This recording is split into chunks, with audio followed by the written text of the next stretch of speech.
आज आपण मुलांच्या छोट्या भुकेसाठी रवा बेसन लाडू बनवणार आहोत आणि खोबरं देखील त्यामध्ये वापरणार आहोत। त्यासाठी इकडे मी गॅसवरती कढई गरम करायला ठेवलेली आहे।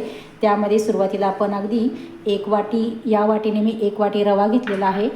तो आपल्याला हलकासा भाजून घ्यायचा आहे। नुसते बेसनचे देखील लाडू छान लागतात, पण मी आज रवा बेसन असे लाडू बनवणार आहे। त्यासाठी इथे आपल्याला रवा छान असा मीडियम गॅसवरती भाजून घ्यायचा आहे। भाजत असताना इथे आपण साधारणतः 1 चमचाभर तूप घालून घ्यायचं आहे। 1 ते 2 चमचे तूप घेतलेले आहे। छोटा चमचा आहे, या चमच्याने मी घेतलेले आहे 2 चमचे भरून तूप। आता या तुपावरती आपण रवा छान असा भाजून घेऊया। छान असा भाजून होत आहे तोपर्यंत हे खोबरं घेतलेलं आहे ते देखील मी आता किसणीवरती किसून घेणार आहे।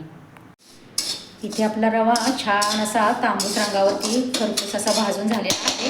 आता आपण एका ताटामध्ये तो काढून घेऊया। रवा काढून झालेला आहे। आता याच कढईमध्ये आपल्याला 1 वाटी सुकं खोबरं घेतलेलं आहे ते देखील भाजून घ्यायचं आहे। आता आपण हे बारीक गॅसवरती छान असं तांबूस रंगावरती भाजून घेऊया। खोबरं देखील भाजून झालेलं आहे व मी एका ताटामध्ये थंड करायला ठेवलेलं आहे।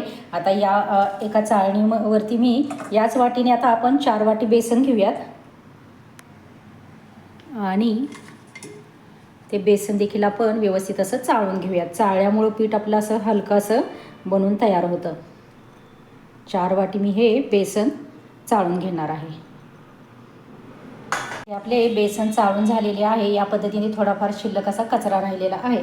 आता हे बेसन मी या कढईमध्ये घालून घेतलेलं आहे। कढई आपली गरम झालेली आहे आणि इथे मी 5 वाट्या बेसन घेतलेलं आहे। 4 वाट्या सांगितलं होतं, पण मी 5 वाट्या बेसन घेतलेलं आहे। आता हे बेसन देखील आपल्याला बारीक गॅसवरती छान असं 7 ते 8 मिनिट आपल्याला छान असं भाजून घ्यायचं आहे। गॅस अजिबात मोठा करायचा नाही आपल्याला, इथे बारीक गॅसवरतीच आपल्याला हे बेसन हलकं होईपर्यंत छान असं भाजून घ्यायचं आहे। तूप घालून घेऊया थोडं थोडं करून। बेसन आपलं हलकंसं भाजत आलेलं आहे। गॅस एकदम बारीकच ठेवलेला आहे। बारीक गॅसवरतीच आपल्याला हे भाजून घ्यायचं आहे, पण अंदाजाने तूप घालत जायचं।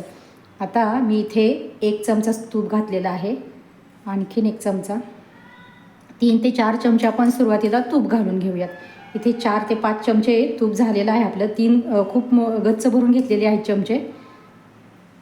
4 चमचे साधारणतः हे भरून घेतलेले आहेत। आता आपण सुरुवातीला ते मिक्स करून घेऊयात। आणखीन आपण तूप घालायचं आहे। आणखीन 2 चमचे मी तूप घालते आणि हे देखील आपण व्यवस्थित असं मिक्स करून घेऊयात।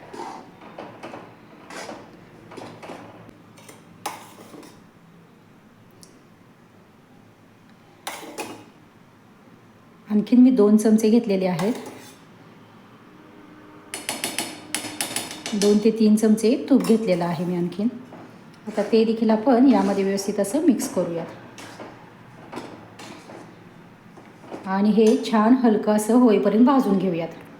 हे पहा, इथे मी आणखीन थोडंसं तूप घेतलं होतं आणि ते तूप देखील यामध्ये मिक्स करून 4 ते 5 मिनिट पुढे आणखीन मी हे बेसन छान असं भाजून घेतलेलं आहे। पाहू शकता इथे तुम्ही, कारण सुरुवातीला तूप घातलं ना किंवा असं हलवायला खूप जड जातं, त्यामुळे मी सुरुवातीला तूप घातलं नव्हतं। आता आपण हे तूप घातल्यानंतर हे या पद्धतीने बनून तयार झालेलं आहे। आपण आणखीन 4 ते 5 मिनिट हे बेसन छान असं तुपावरती भाजून घेऊयात। साधारणतः अर्धा किलो तूप घेतलं होतं, त्यातील पावशेरपेक्षा जास्त, थोडंसं जास्त तूप मी इथे वापरलेलं आहे आणि हे पावशेरपेक्षा जरा कमी हे तूप शिल्लक राहिलेलं आहे।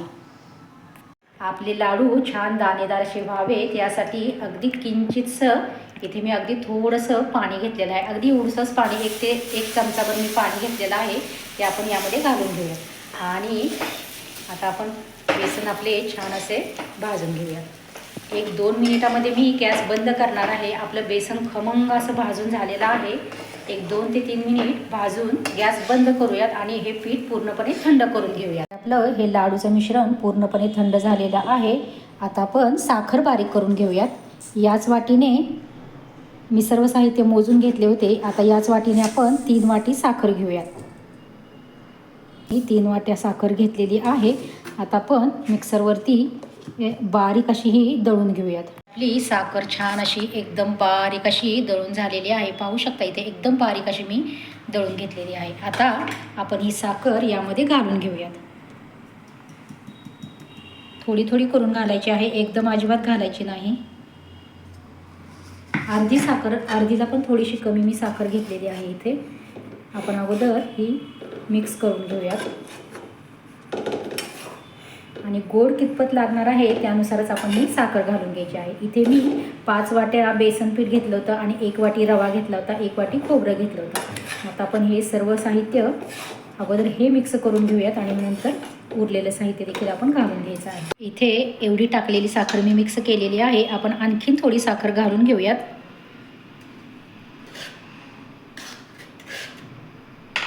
आणि पुन्हा हे सर्व व्यवस्थित असं मिक्स करून घेऊयात.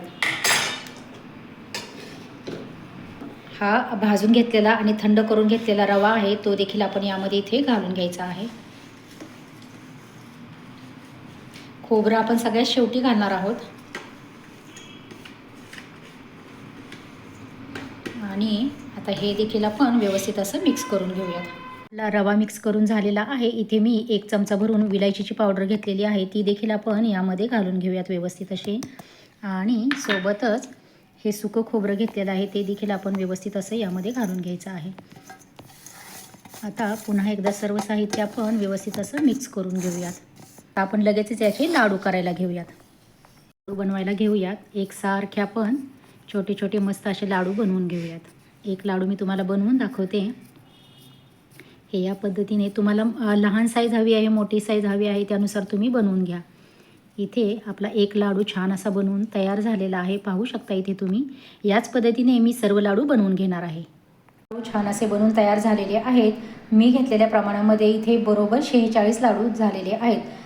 लाडूची रेसिपी जर तुम्हाला आवडली असेल तर नक्कीच व्हिडिओला लाईक करा, शेअर करा, कमेंट करा. चॅनलवरती अजूनही नवीन असाल तर प्लीज नक्कीच चॅनलला सबस्क्राईब करा व शेजारील बेल आयकनही प्रेस करा. धन्यवाद.